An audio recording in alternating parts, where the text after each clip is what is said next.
empecé el lunes. ¿Cómo van con el informe?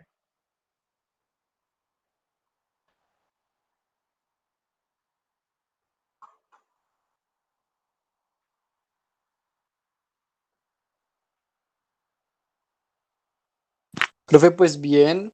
em, pues es que es como llenar con lo que ya habíamos hecho con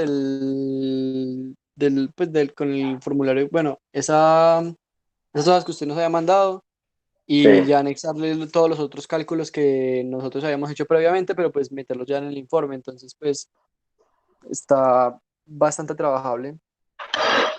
Sí, la idea del ejemplo formato que les envié es que lo usen como guía para hacer el informe, y pues de una vez como formato. Recuerden que lo deben guardar en PDF y poner el nombre de ustedes para que sea más fácil para mí revisarlo. Hay una pregunta que me hizo Hugo sobre la desviación estándar, y es que la desviación estándar que se obtiene con las ecuaciones que yo les mostré en clase, esa desviación estándar está en concentración, ¿sí? Por ejemplo, miligramos por litro, lo que sea. Entonces, si ven el ejemplo que yo hice en clase para el hierro, esa concentración en miligramos por litro la tienen que convertir a porcentaje en masa, que es casi el porcentaje que casi todos tienen. Solamente hay un grupo que tiene una muestra líquida, pero la idea es que esos miligramos por litro que les da la curva de calibración como desviación estándar, le aplican los mismos factores de conversión que le hicieron o que le van a hacer a el contenido del analito en la muestra para convertirlo en porcentaje. Entonces, hay que multiplicar, por ejemplo, por los factores de dilución, y también hay que multiplicar por el volumen en el que se aforó, y eso va en gramos, y se divide por la masa de muestra. O sea que eso al final también tiene que dar desviación estándar en porcentaje, en las mismas unidades de la concentración.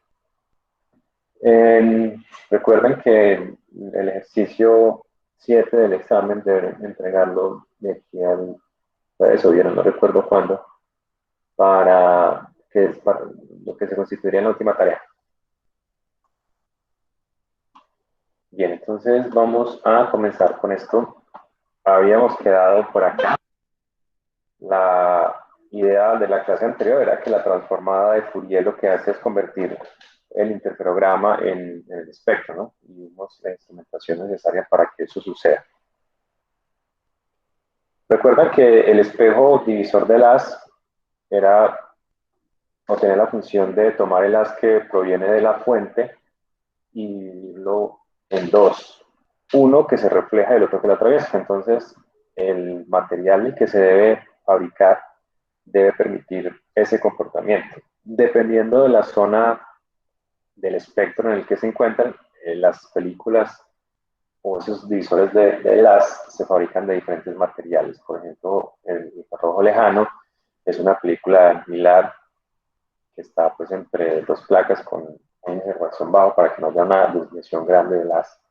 En el infrarrojo medio se utilizan algunos óxidos o haluros, como en este caso, de germanio, silicio, yoduro de cesio, cloruro de sodio, o bromuro de potasio, el KBr, pues que están usados.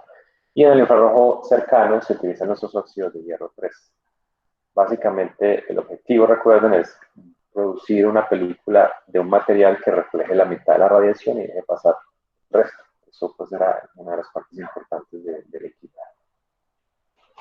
Este sería el equipo completo de espectroscopía con transformada de Fourier. Tenemos aquí, comenzando en la parte superior, la fuente. Voy a cambiar esto para que sea un poquito mejor. Aquí está la fuente.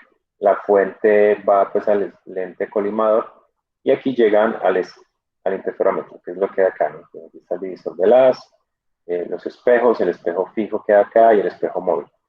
El papel de este láser, que es un elemento adicional, es conocer o medir la posición del espejo móvil. Recuerden que básicamente el interferograma es una representación de la frecuencia medida en términos de la posición del espejo, o sea que es necesario conocer con buena exactitud en dónde se encuentra el espejo. Para eso entonces se utiliza una fuente de radiación de una frecuencia conocida, que es este láser del lineón. Recuerden que el interferograma obtiene una relación de la intensidad después de que se convierte pues, a la frecuencia de la intensidad de la radiación en la frecuencia particular. Entonces, como la frecuencia de este haz es conocida y es una sola, pues la que se selecciona, la posición del espejo se mide con respecto a este como referencia. Es decir, este haz, que se ve aquí en rojo, entra al interferómetro y pues también choca contra el espejo móvil y llega a un detector específico para él. Pues observen que el resto de la radiación llega al detector normal, pero el haz de radiación del láser tiene su propio detector. Entonces, aquí se obtiene como una especie de interferograma, pero la frecuencia ya es conocida y en qué posición está esa frecuencia, ¿no? Por lo tanto, ese haz sirve como referencia para encontrar en cada momento la posición del espejo móvil. Entonces, la función de ese láser dentro del equipo es medir en todo momento la posición del láser. Básicamente, el tiempo que tarda el haz en ser emitido y llegar al detector dependerá de en qué punto se encuentra el espejo móvil. Los demás componentes, pues ya los vimos. Aquí tenemos el interferómetro, luego llega a través del compartimiento de la muestra y llega al detector. Del detector, pues se obtiene el interferograma y luego, utilizando la transformada de Fourier, pues se obtiene a partir de ese interferograma el espectro. Entonces, miren que las partes son básicamente la fuente, el interferómetro, el láser, el portamuestras y el detector. Ya habíamos visto las semanas o días anteriores de que se construye una fuente. Básicamente son sólidos que se calientan eléctricamente y los detectores, pues que eran de varios tipos, pero básicamente también medían cambios en alguna propiedad como la temperatura o la resistencia eléctrica o un pequeño potencial si se trataba de un termopar. El procedimiento de análisis consiste en primero obtener un blanco. Esto es muy similar a lo que se hace en la espectroscopía ultravioleta visible. Se utiliza un blanco en el portamuestras y se obtiene un interferograma de la referencia. Si, por ejemplo, se prepara en un solvente determinado la muestra, pues el blanco será ese solvente, colocado pues en el portamuestras. Se obtiene el interferograma de esa referencia del blanco. Luego se obtiene, se cambia pues en la posición donde está la muestra, perdón, el blanco se cambia por la muestra, se hace la lectura de la muestra, luego el sistema hace la relación entre los dos y el último paso es obtener el espectro infrarrojo a partir del interferograma. Es un procedimiento muy simple y pues cada uno de los dos primeros pasos puede tardar unos 2 o 3 minutos dependiendo de cuántas veces queramos tomar el espectro. Recuerden que han dicho que eso era algo como 2 a la n, el número de veces que yo puedo medir el espectro, o sea, sería algo como 8, 16. Un número común es 128 veces. Recuerden que lo que hace el equipo es tomar en ese tiempo esa cantidad de espectros y hacer un promedio y mostrar a cada longitud de onda o cada frecuencia el promedio de esas intensidades.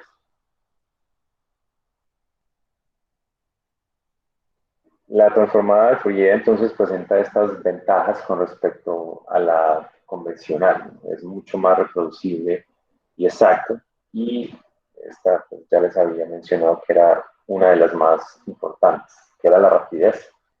Un análisis de estos puede hacerse en menos de 2 o 3 minutos, tomando pues una cantidad muy grande de espectros para promediarlos. Si uno quiere más velocidad, puede hacer un espectro de 1 minuto o en 2, simplemente reduciendo el número de medidas que quiere que se haga en cada punto. La resolución también es mucho mejor. Les había mostrado el espectro infrarrojo que se obtenía de una muestra, por ejemplo, de un acero, en el que se podían ver picos con un ancho muy pequeño. El equipo, aunque tenga una tecnología tan avanzada, es relativamente barato. En muchas ocasiones es comparable con el precio de un equipo dispersivo. Entonces, a menos que se trate de una aplicación muy específica, en los laboratorios comerciales y de investigación, usualmente se utilizan estos equipos, con preferencia pues sobre los dispersivos o los no dispersivos que utilizan filtros o cosas como esas. Entonces, les había hablado pues que hay algunas aplicaciones específicas como determinación de contaminantes ambientales, en donde pues un equipo con transformado de Fourier sería, digamos, estaría sobrecalificado para esa tarea. Entonces, en ese tipo de tareas se seleccionan equipos mucho más económicos, como los que no utilizan filtros, utilizan un sistema dispersivo.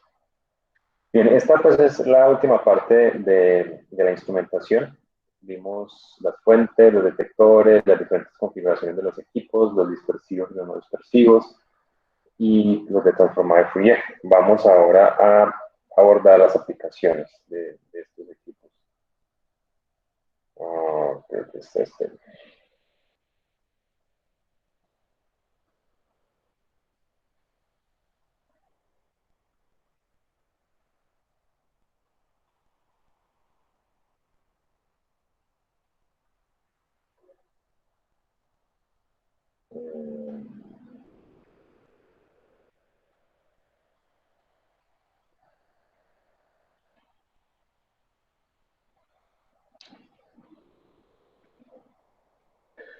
Bueno, vemos algunas aplicaciones, sobre todo cómo se hace el tratamiento de la muestra, que es algo importante. Este es la configuración más usada para las muestras, ya sean líquidas o sólidas. Básicamente la muestra se coloca aquí, en la mitad, entre un par de ventanas. Estas ventanas deben ser de un material que sea transparente en el infrarrojo. Normalmente se utilizan aluros como el KBR. El KBR es transparente en esta zona del espectro del infrarrojo, por lo tanto se utiliza como material para fabricar las ventanas. Estos son básicamente unos lentes hechos de KBR. Son ventanas pulidas que son transparentes. Y pues lo demás que hay aquí mostrado en este diagrama es esencialmente un, un soporte para estas dos ventanas que están aprisionando la muestra en el centro. Pues lo demás es simplemente para mantener juntas las ventanas sobre la muestra y que pueda ser colocado dentro del espacio provisto para ello en el instrumento. Los materiales de esas ventanas deben ser inactivos en el infrarrojo y estos son los materiales que más se usan para ello. Entonces, como pueden ver, son sales como el de sodio, el bromuro de potasio, el yodo de cesio. Bueno, estos materiales presentan más o menos unas características similares. Las principales desventajas de estos materiales son estas. Recuerden que las sales son higroscópicas y el problema es que si se exponen a el agua del medio ambiente, pues se pueden deteriorar. Por eso los equipos que tienen estas piezas se deben mantener en cuartos en donde la humedad se controle. Hay deshumidificadores que se proveen para quitar o remover el agua de los espacios donde estos equipos están. El equipo, por ejemplo, que hay en la escuela química es un equipo muy pequeño, ahorita les voy a mostrar más o menos de qué tipo se trata, y se mantiene dentro de un desecador grande, dentro de ese secador está el equipo para que las ventanas de KBR no sean atacadas por el agua. Observen pues que el más usado de todos es el KBR y la razón principal es porque es uno de los que presenta un mayor rango de transparencia en el infrarrojo, desde 40.000 hasta 385 centímetros a la menos 1. Es higroscópico, pero también es resistente, no se parte fácilmente. Hay otros que están un poco más, son más usados para otras zonas del espectro, por ejemplo, el fluoruro de calcio, también es duro y no es afectado por la humedad, o sea, no es tan higroscópico como los anteriores, pero el rango dentro del que es transparente no cubre la zona que se llama zona de la huella digital de los compuestos. Entonces, por eso no se utiliza ampliamente. Entonces, de acá vemos que el mensaje de KBR es el material que más se usa para fabricar esas ventanas. No solamente las ventanas para soportar la muestra, sino también los componentes internos del instrumento. Esta es una imagen de un portaceldas de esos. Entonces pueden ver que todo lo demás es simplemente un soporte. Y aquí estaría en este espacio intermedio una ventana posterior, la ventana anterior, que estaría al frente, y entre las dos se coloca la muestra. Por aquí atraviesa las de radiación. Cuando esto se coloca en el equipo, por aquí está entrando el haz de radiación. Por eso la necesidad de que las ventanas sean transparentes, para que puedan pues, atravesar el haz de radiación y llegar al sistema óptico del instrumento. Cuando se utilizan solventes, el problema más grande que se encuentra en seleccionar un solvente adecuado para preparar una muestra para el infrarrojo es que los solventes mismos también absorben radiación. Y no es fácil, de hecho no existe un compuesto que se pueda usar como solvente que sea completamente transparente en toda la zona del espectro infrarrojo. Pues dependiendo de la aplicación, si estamos hablando de medición de espectros para análisis, es más o menos la zona que está aquí mostrado entre unos 5.625 centímetros a la menos 1. Esta es la zona que se utiliza principalmente para la identificación de compuestos, para análisis cualitativo. Lo que hay aquí es una figura que muestra en qué puntos es transparente cada uno de esos compuestos. Por ejemplo, el primero, que es el disulfuro de carbono, es transparente entre unos 1250 hasta 925. Toda esta línea representa la zona donde es transparente y algo aquí en los 1500. Pero estas zonas de acá presentarían bandas de absorción debidas al compuesto. Entonces, si pueden ver con los demás solventes, sucede lo mismo. El tetracloruro, por ejemplo, serviría para bandas que estén alrededor de este rango, pero no para unas que estén por acá en el rango por debajo de 700. Esta es la principal dificultad de seleccionar un solvente para el infrarrojo.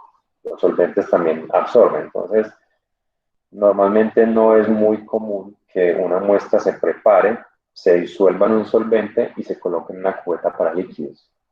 Se prefiere, si la muestra es sólida, pues usarla directamente como sólida, o si es un gas, pues hay unas celdas que son diseñadas especialmente para gases, pero las mezclas, si se necesitan usar, es necesario determinar cuál solvente es el más adecuado dependiendo de la zona de interés del espectro. Entonces, esta tablita que pueden ver ahí, o esta gráfica, serviría para seleccionar un solvente para una aplicación particular. Depende de dónde yo esté esperando las bandas de absorción del analito. Respecto a eso seleccionaría el solvente. Para los sólidos hay pues varias formas de colocarlo dentro del instrumento. Esta es una forma relativamente moderna. Básicamente es una copita dentro de la cual se coloca el sólido pulverizado. El tratamiento, la reducción de tamaño en espectroscopía infrarroja es muy común. Se utilizan unos morteros pequeñitos con un mazo hechos de diferente material como ágata o circonio. Son morteros que cuando se usan no dejan partículas que puedan contaminar la muestra. Básicamente esa es la propiedad que deben cumplir los morteros que se usan para reducción del tamaño de muestras que se usarán para espectroscopía infrarroja, que no contaminen la muestra. Esta copita se llena con el polvo que ha sido previamente pulverizado y pueden ver que el haz proviene de acá, choca contra la muestra y se refleja, dispersándose pues, en diferentes direcciones. Esta copita sería la que se colocaría aquí. De lo que está aquí en azul en la figura de la derecha sería la muestra. Aquí tenemos el haz que viene del interferómetro, ¿recuerdan? Tenemos un espejo elipsoidal que dirige el haz que viene del interferómetro hacia la muestra. Aquí se presenta la reflectancia. Aquí hay absorción de la radiación de las bandas, dependiendo pues, de qué se trata la muestra y luego llega al detector. Este sistema se utiliza o inicialmente se pensó para sólidos, pero resulta que también es útil para algunos líquidos. Debido a esa propiedad, es posible fabricar instrumentos con transformar Fourier de este tamaño. Este es muy parecido, no recuerdo si es la misma marca que tenemos en la Escuela de Química, pero es un equipo pequeño de tal vez 20 a 25 centímetros de alto, desde aquí, desde la parte superior hasta la base. Entonces es un tamaño bastante práctico para ser portado. Y también, pues, en el caso de usar un desecador para evitar que las ventanas se disuelvan con el agua de la atmósfera, también es muy útil. Lo que se hace es colocar una gotica de la muestra acá. La muestra se coloca sobre esta ventana. Esta ventana que acá es una ventana de KBR. Bueno, no precisamente ahí, en ese punto. No toda esa plataforma es de KBR, solamente una porcioncita que está ahí, justo ahí. Acá abajo está todo el sistema óptico y el interferómetro. El haz viene hasta acá, se baja esta puntica, esta punta tiene un espejo en la parte inferior y el haz viene, atraviesa la muestra, choca contra el espejo y se regresa al detector. El equipo de la escuela es pequeño como estos y pues se pueden analizar tanto sólidos como líquidos. Como esa ventaja está, esa ventana de KBR puede ser atacada por solventes, sobre todo polares. Normalmente esa ventana se puede recuperar. Este digamos que es un material que se puede volver a usar. Cuando se raya o se comienza a deteriorar, pues el fabricante, me imagino que pasa el servicio de mantenimiento preventivo al instrumento y se pueden simplemente cambiar las ventanas de KBL, porque pues, es inevitable que una pequeña cantidad de agua se absorba cuando el equipo se saca del ambiente de humedad controlada. Y entonces es una medida, o también por el uso normal de colocar aquí sobre este espacio unas gotas de muestra, pues eso también deteriora el instrumento.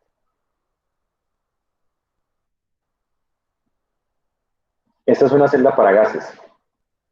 Tenemos dos puntos, uno para entrar y otro para salir. Se utilizará pues una bomba para hacer succión y pues por el otro lado se ingresa la muestra o se muestrea el gas que se quiere medir y se llena completamente. La trayectoria óptica sería esta, aquí estaría la luz atravesándola y pues los equipos disponen de un portaceldas específico para cada aplicación. No sé hasta ahí qué preguntas tengan, si vamos bien o voy yendo muy rápido, que no los escucho, nadie me dice que pare, como que vamos bien. Aquí veo por acá Mariana, Paula, Laura, comentarios que tengan hasta acá.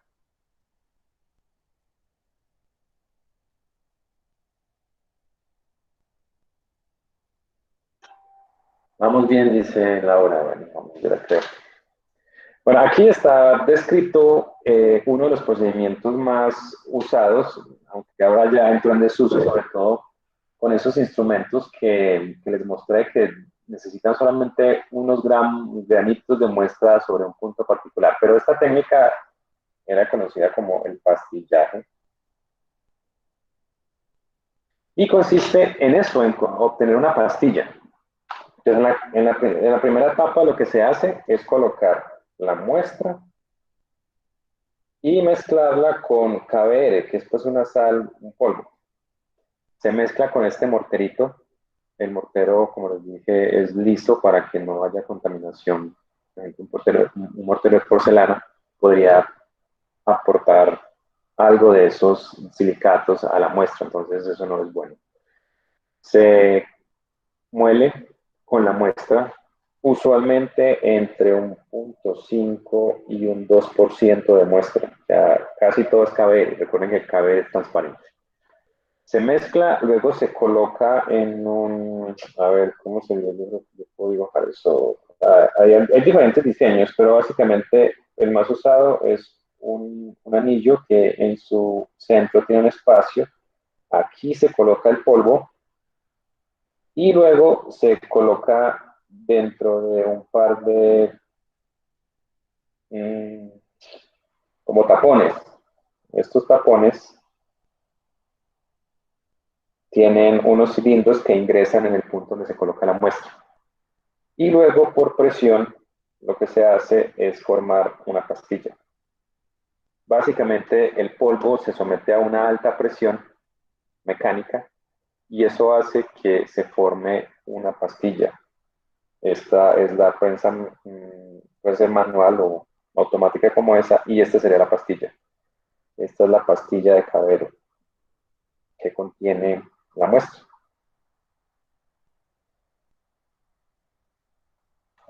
Esta técnica todavía es usada, pero pues el tiempo que consume a veces no es práctico para ciertas aplicaciones. Las principales dificultades de estos es que hay que controlar el agua. Si este proceso toma mucho tiempo, normalmente se recomienda que esto tome menos de 10 minutos, porque entre más tiempo pase, recuerden que el caber es higroscópico. Entonces, mientras se muele y se pasa la prensa y luego se lleva al equipo, en ese proceso puede absorber agua del medio ambiente. Y si absorbe agua del medio ambiente, cuando se vaya a tomar el espectro, alrededor de 3000 centímetros a la menos uno, aparece la banda de absorción del agua. Más o menos por ahí. Aparece como una banda ancha debido al agua.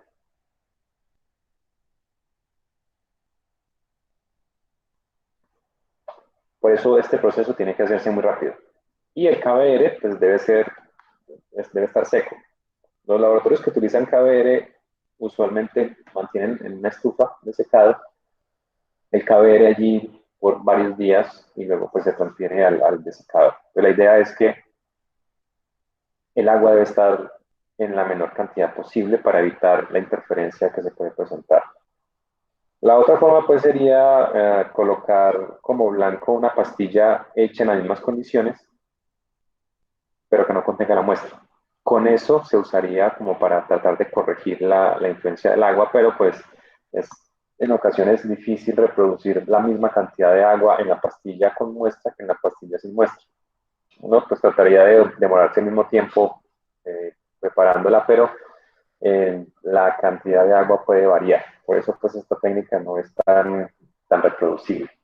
Además, porque en ocasiones uno puede pesar un poquito más o menos y el ancho de la celda o el ancho de la pastilla puede cambiar. Y eso lo que cambiaría sería la absorbancia. La posición del pico no, pero sí la intensidad de cada uno de ellos. Otra forma de tratar muestras sólidas es utilizar algunos solventes que son transparentes. Los solventes más utilizados son el Nujol y el Fluorolux, que es una marca comercial. Y básicamente el procedimiento es similar, solo que no se utiliza KBR, sino unas gotas del solvente. Es importante que se reduzca el tamaño lo que más se pueda con el mortero y al adicionar cualquiera de estos solventes, pues se obtiene como una suspensión. Unas goticas de esa suspensión, una pasta se coloca en la celda y aquí pues se obtiene el espectro de esa forma.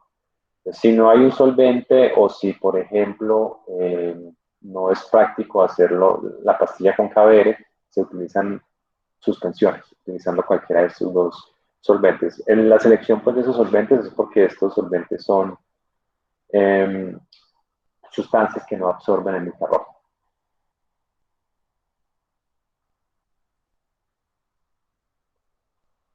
Este es el espectro de una lámina de poliestireno. El poliestireno se utiliza como una forma, como un patrón de referencia para verificar el estado del instrumento.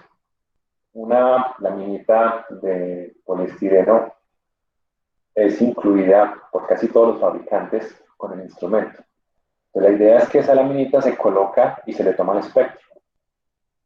Se conoce exactamente el espectro del poliestireno y la posición en la que deben estar los picos característicos de él. Entonces, esto sirve como para evaluar el estado metrológico del instrumento. La banda que más se usa es esta banda que está aquí señalada, que es de 1601 centímetros a menos 1. Esta banda que voy a pintar acá. Y esa banda se debe encontrar en esa posición. Si cuando se toma el espectro de la lámina de poliestireno, esa banda no da 1601, sino queda por encima o por debajo, entonces puede ser hora ya de llamar al técnico para que le haga el mantenimiento al instrumento. Es simplemente un patrón de referencia. Es una película estable, incluso viene como en una tarjetita del tamaño de una tarjeta de banco. Y en el centro, pues hay un espaciocito, una ventanita que está hecho de ese plástico que es el poliestireno.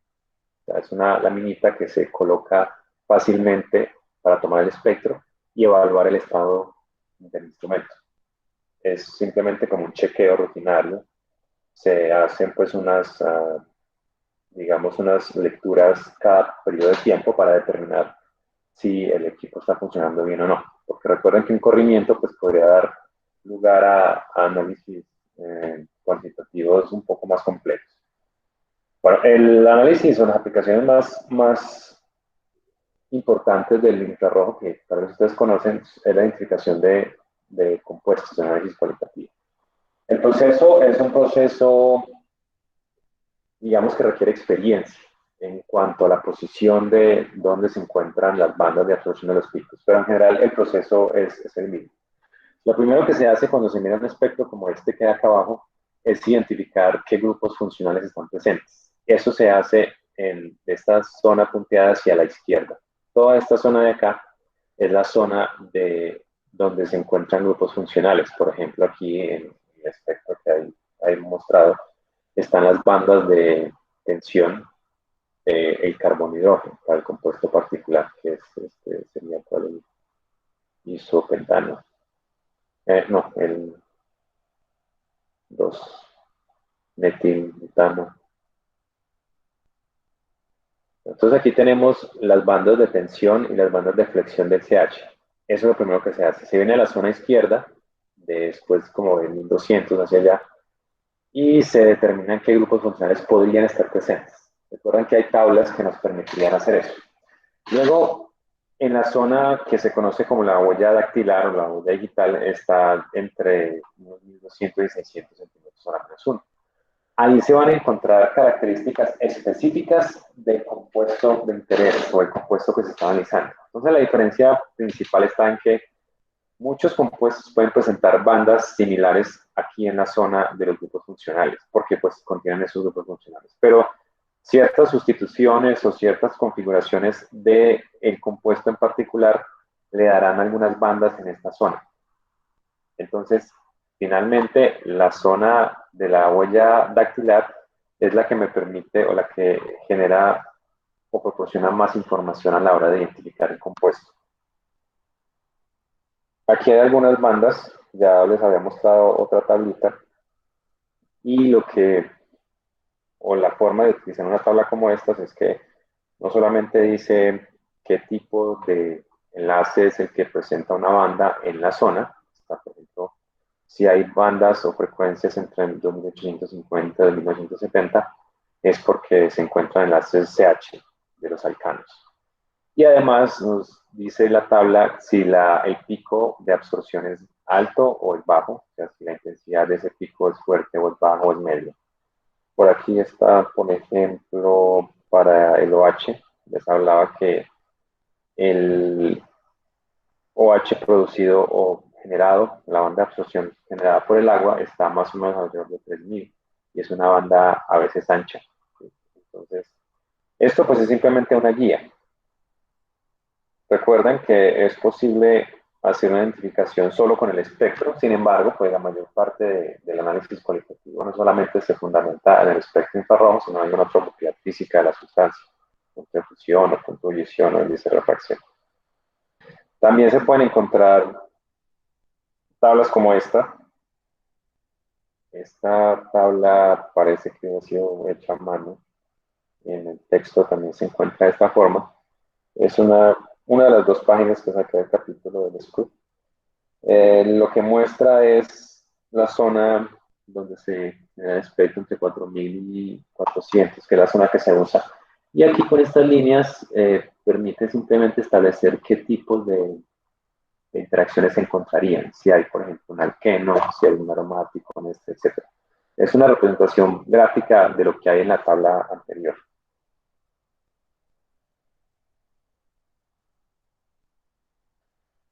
En cuanto al análisis cuantitativo, es importante considerar que en el infrarrojo hay problemas que pueden originar que la ley de Beer no se cumpla, es decir, que no haya linealidad entre la concentración y la absorbancia. Una de las principales razones es que las bandas de absorción son pequeñas, entonces son tan pequeñas que en ocasiones pueden ser más pequeñas que el ancho de banda. Entonces, combinados, esto hace que en ocasiones, si yo voy a hacer una curva de calibración, la relación entre la absorbancia y la concentración no sea lineal, es no lineal. Por lo tanto, usarlo como la espectroscopía convencional, que se preparan patrones, se determina la absorbancia y se crea la curva de calibración, no es tan simple. Otra razón importante para que esto no suceda es que recuerden que en la ley de Beer tenemos que el ancho de la celda debe ser constante. Recuerden que ese es el espesor de la celda. Si yo tengo una cubeta fija, pues es fácil simplemente llenar la cubeta siempre del mismo ancho y B sería constante. Pero en el caso que les mostraba de la obtención de una pastilla de KBR, esa pastilla no siempre queda del mismo ancho. Entonces B está cambiando ligeramente entre cada uno de los análisis. O sea, si yo voy a, por ejemplo, preparar patrones mezclando masas diferentes con KBR para tratar de variar la concentración, no siempre se utiliza o no siempre está la misma cantidad de muestra presente, entonces las intensidades pueden cambiar un poco. A veces pues se pueden hacer algunas relaciones, y ahorita les voy a mostrar cómo se podría lidiar con este problema. Si hay un pico característico de un compuesto, se puede utilizar como una referencia para normalizar, es decir, dividir las intensidades entre la intensidad del pico de referencia para tratar de corregir el efecto de no tener siempre la misma cantidad de muestra, pero eso no siempre es posible. Cuando se utiliza la medición de la absorbancia, no se utiliza una medición del blanco, como en las otras técnicas espectrofotométricas. En lugar de utilizar un blanco, se utiliza como referencia unas que no atraviesa la muestra. Es decir, los equipos de AA son muy usados, solamente que el usuario solamente tiene acceso al as o a la posición donde está el as que va a atravesar la muestra. El otro as está atravesando internamente el equipo, pero pues no está pasando sobre ninguna cubeta con blanco ni cosas como esas. Para medir entonces la absorbancia en infrarrojo hay dos métodos principales que se utilizan.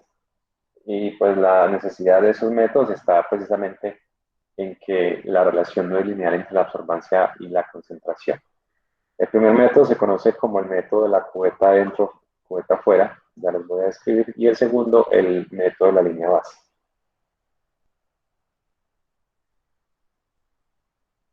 En el método de la cubeta adentro, cubeta afuera, básicamente consiste en obtener varias veces el espectro utilizando una cubeta con el disolvente y otra cubeta con una disolución del espectro en un solvente determinado. Recuerden que el solvente también puede absorber.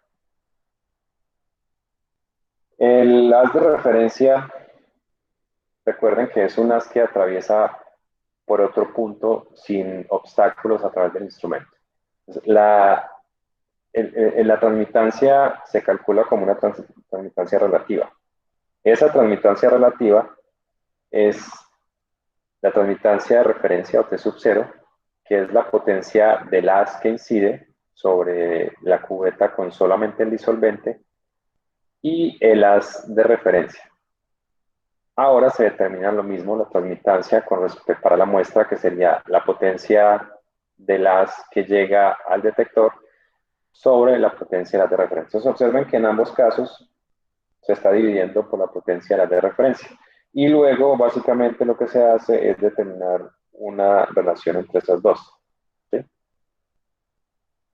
Teóricamente, si la potencia de referencia es la misma, pues sería simplemente una relación entre estas potencias. Pero como hay variaciones específicas particulares en cada una de las mediciones, por eso se debe medir en todo momento la potencia del haz. Recuerden que otro de los papeles del haz de referencia, o sea, el que atraviesa por un punto sin obstáculos, no atraviesa a través de la posición del portamuestras, hace la corrección por las moléculas de agua y de CO2 que hay en la atmósfera. Entonces, de esta forma se permite hacer mediciones incluso con una cantidad de agua moderada. Lo que se hace después es determinar la uh, relación entre esas dos transmitancias y de esta forma se obtiene la transmitancia. Luego, pues recuerden que se puede obtener la absorbancia, que es menos logaritmo del porcentaje de transmitancia. Entonces, si se supone que la potencia del haz de referencia se mantiene constante, esto será igual a esto. Pero pues recuerden que si hay algunas variaciones entre la medición del blanco y la medición de la muestra, pues la variación o la forma en que cambia ese haz para la referencia será la misma en la que lo hace para la muestra. Por eso al final se puede obtener esto, ¿no? Pues básicamente después de esto se construye la curva de calibración normal. Este es el método, entonces cubeta adentro, cubeta afuera, que es básicamente tomar el espectro de una cubeta que contiene disolvente puro y luego tomar el espectro de una cubeta que contiene la muestra. Y con esa potencia de las de referencia, que debe ser la misma en las dos medidas, se puede obtener finalmente una relación o un cociente entre esas dos potencias. El segundo método es es el método de la línea base, y es esencialmente un procedimiento gráfico. Lo que se hace es que después de que se obtiene el espectro, si yo quiero determinar la transmitancia específica de un pico, porque recuerden que cuando uno hace una curva de calibración selecciona una longitud de onda. Aquí pues es igual, se selecciona un pico dentro de todos los del espectro para que sea usado como referencia y medir pues la absorbancia. Se supone entonces que la transmitancia del disolvente es la misma o que cambia linealmente entre los dos puntos. Lo que se hace es, por ejemplo, si este es el pico seleccionado, seleccionar un punto antes y después en la línea base. Recuerden que la línea base es la base del pico, la misma definición que teníamos en cromatografía. Y ya sea que se traza una línea recta entre esos dos puntos, y luego desde el pico hasta esa base perpendicular se obtiene esa distancia. La distancia completa hasta el cero se conoce como T sub cero, aquí como la transmitancia de referencia, y el pedacito que falta es T sub S. La absorbancia entonces será la relación entre eso, entre la transmitancia completa desde la línea base del pico hasta el cero y la transmitancia del pico, solamente del pico hasta cero. Entonces, básicamente lo que se hace es medirlo sobre el espectro. Este método, pues, es mucho más simple, aunque implica tomar el espectro a cada uno de los patrones. Es decir, si yo preparo 5 patrones, tendría que a cada uno de esos 5 patrones tomar el espectro y gráficamente encontrar de la misma forma la absorbancia. Y luego, pues, hacer la gráfica normal. Entonces, estos son los dos métodos más usados. Si quisiéramos definir cuál es la principal aplicación de la espectroscopía de infrarrojas, si cuantitativo o cualitativo, pues el gran peso está sobre el análisis cualitativo. El análisis cuantitativo tiene pues estas limitaciones y no es realmente muy usado en el laboratorio de ensayo. Es posible pues que haya aplicaciones específicas en las que funcione muy bien. Por aquí hay un ejemplo particular del análisis de una mezcla de hidrocarburos. La muestra se trata de isómeros del C8H10, el orto, el meta y el paraxileno y el etilbenceno. Todos estos 4 compuestos tienen la misma fórmula molecular, es decir, C8H10. El solvente que se emplea es el ciclohexano. Aquí abajo están los espectros de unos picos particulares de cada uno de estos 4 compuestos más el solvente. Por ejemplo, el ortocileno presenta un pico por acá con un máximo alrededor de 13.47 micrómetros. El metacileno tiene un par de picos. Se toma uno de ellos, que está más diferente al del ortocileno, que es el de 14.36.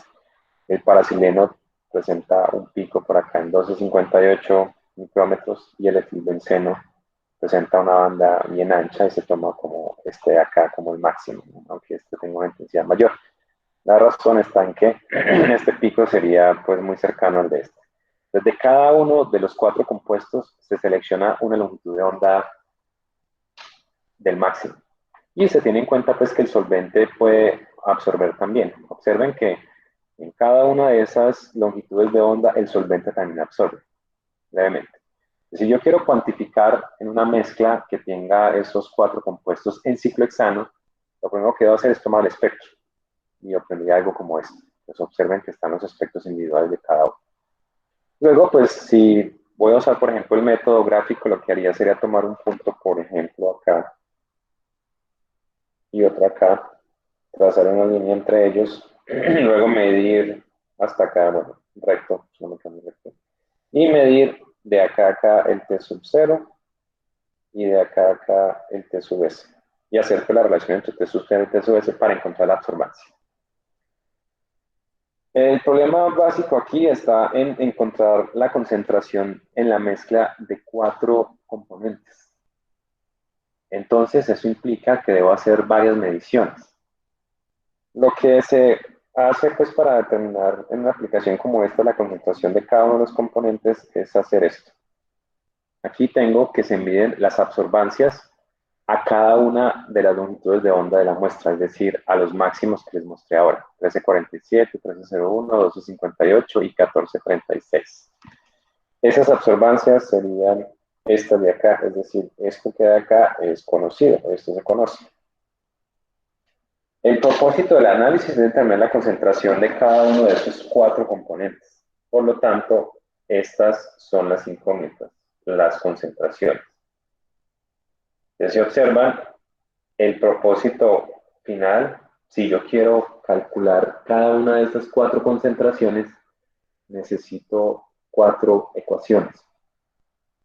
Básicamente, el método consiste en medir las absorbancias a cada una de esas longitudes de onda, con lo que obtendría estas 4 ecuaciones.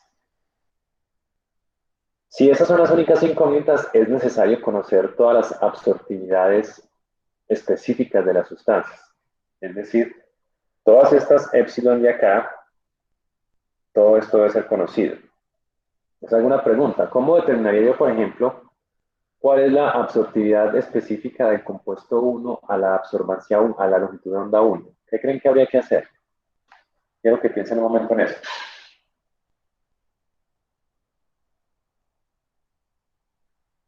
¿Cómo se determina una absortividad específica de una sustancia?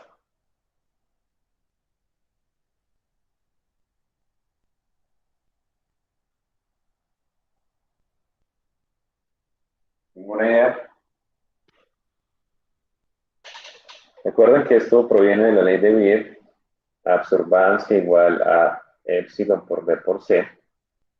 Entonces, si yo quiero determinar epsilon simplemente despejando de esta ecuación, sería así. Esto implica que para yo conocer la absortividad específica, yo debo tener una solución de concentración conocida, medirle la absorbancia y saber cuál es el ancho de la celda. Es decir, pero en este caso no necesitamos exactamente epsilon solo. Yo puedo tener epsilon por B, ¿no? Y eso es simplemente absorbancia sobre concentración. Es decir, si yo quiero conocer cada una de estas, ¿cuántas son? 16 absortividades específicas, lo que debo hacer es preparar, por ejemplo, un patrón del compuesto 1 y le mido la absorbancia, yo conozco la concentración, y le mido la absorbancia a cada una de esas longitudes de onda. Es decir, si yo preparo un solo patrón, lo que puedo determinar son estas 4 de esta fila de acá. Es decir, Yo a ese patrón de concentración conocida del compuesto 1, solamente de compuesto 1, le mido la absorbancia a cada una de estas longitudes de onda.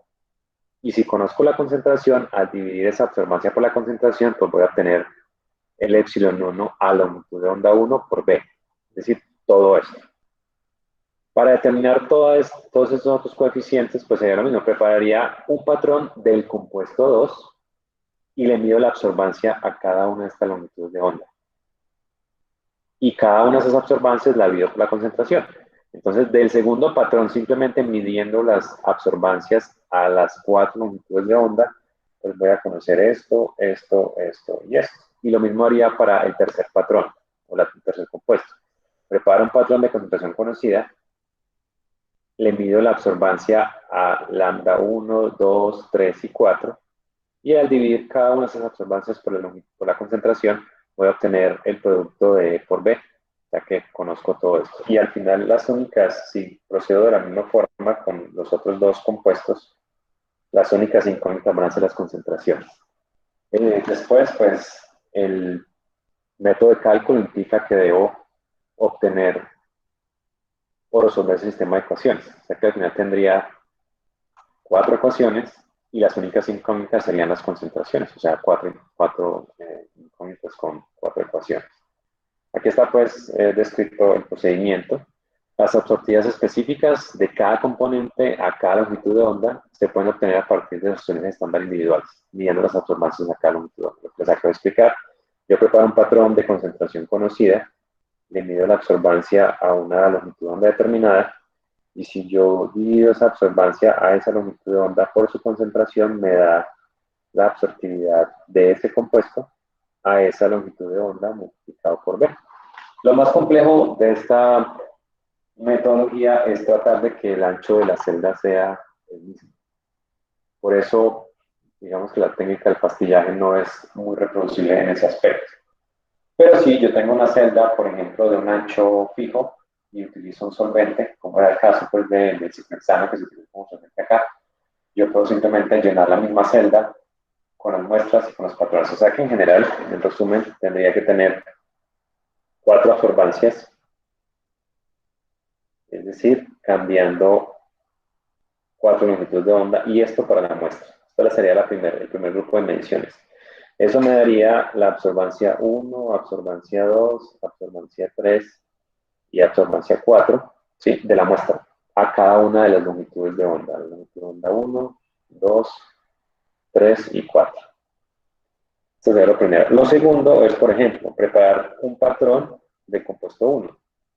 Y a partir de eso yo puedo determinar el epsilon 1 a esa longitud de onda 1, el epsilon 2, o es del mismo compuesto número 1, a la otra longitud de onda, el epsilon 1 a la tercera y el epsilon 1 a la cuarta longitud de onda.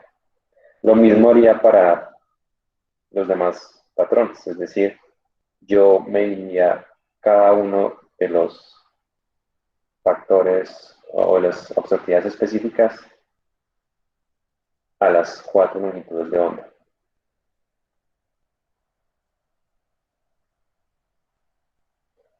Y de esta forma, si regreso pues al sistema de ecuaciones, ustedes se darán cuenta que las únicas incógnitas después de medir todos esos son las concentraciones. Entonces, básicamente, esto implica medir la muestra a 4 longitudes de onda, preparar un patrón y medirlo a las 4 longitudes de onda, preparar otro patrón del otro compuesto a las 4 longitudes de onda y así. De esa forma, de todas estas cosas que hay acá, las incógnitas serían las concentraciones. Y este paso sería resolver el sistema de ecuaciones. Y estas pues son las aplicaciones más comunes en la espectroscopía infrarroja. Terminando pues con este análisis cuantitativo. ¿Qué preguntas tienen de esto que les acabo de mostrar?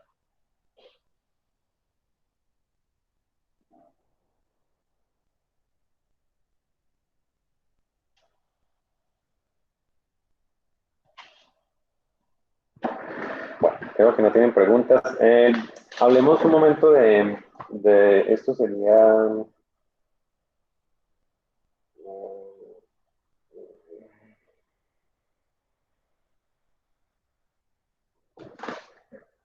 Y hasta aquí hemos llegado con lo que pudimos hacer este semestre de este curso.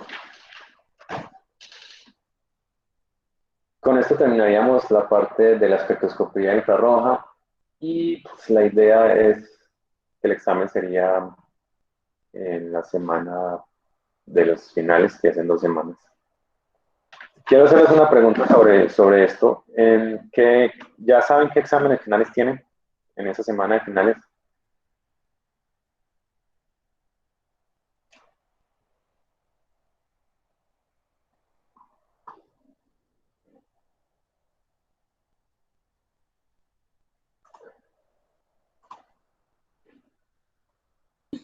Sí, Y los, profe. y los demás. Bueno, porque es que la idea que tengo es sobre todo para facilidad de trabajo y que pueda hacer un solo examen para los dos grupos. Eh, Tienen examen final el lunes de 8 a 10. El lunes sería el lunes 15.